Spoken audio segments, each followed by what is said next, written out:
Start with the identification tag on the side. It is fairly faded, but still make it out. You find your manufacturer, date it was manufactured, your VIN number, your gross weight, tire sizes and pressures. Below that you have a tire chart, and above you have your cargo capacity and also your VIN number. Up front, your battery. It's not maintenance free. You may have to add water to it at some point. If you're not going to be using your unit for a while, I would disconnect it. There is a bit of a power drain come from certain things. You can just pull your 30 amp fuses out. That would work. And for winter storage, put it somewhere warm. It just extends the life of it. You don't want it freezing. Two 20-pound propane tanks, selector in the middle. Whichever way the arrow points is the tank that's supplying.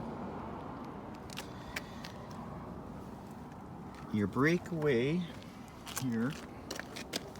One thing to note with these, if your battery's hooked up and the key gets pulled out, it does activate your brakes. And if it's left like that for an extended period of time, it can do damage. It'll definitely drain your battery and can do damage to your brakes, melt wires, wreck your magnets. So just kind of keep an eye, make sure that stays in. You have a manual tongue jack. Front cubby. See your stabilizer crank, and you got a tire for your tongue jack. Your stabilizer jacks, there's one on all four corners. These aren't meant for lifting your unit. They're just meant for putting pressure down, supporting it. So if you get too aggressive with them, they do bend. So kind of level your unit off first and then crank them down, just put pressure down on them.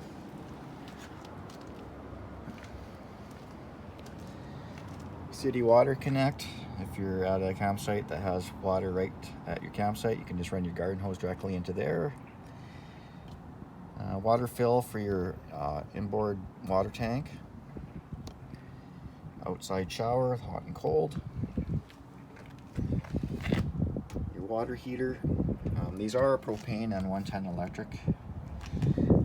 All the controls are on the inside. The only thing that you need to know here is your drain, and you got your plug here. And very important for winterizing, make sure that you drain your hot water heater. There's a low point drain there, which is the drain for your fresh water tank. Your furnace intake and exhaust. Just don't store anything in front of there, it gets hot.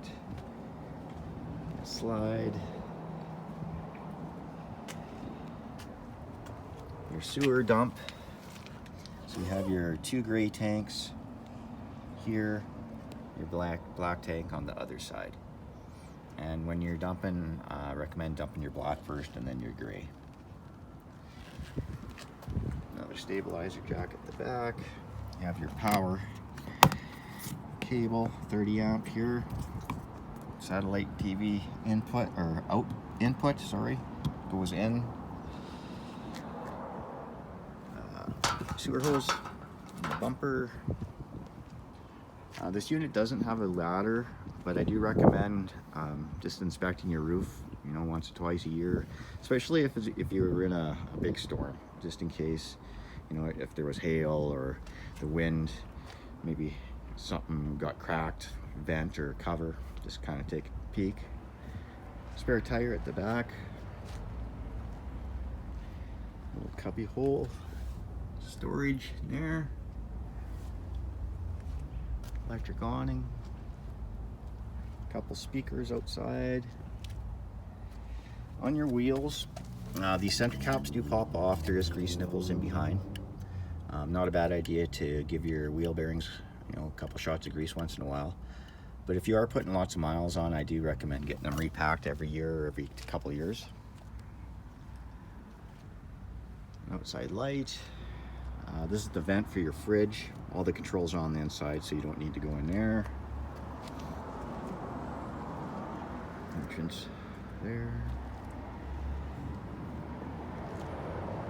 Door latch. And then your, this is the crank for your stabilizer jacks, and this can go on the bottom of your tongue jack. So I think that is it for outside. We'll head inside.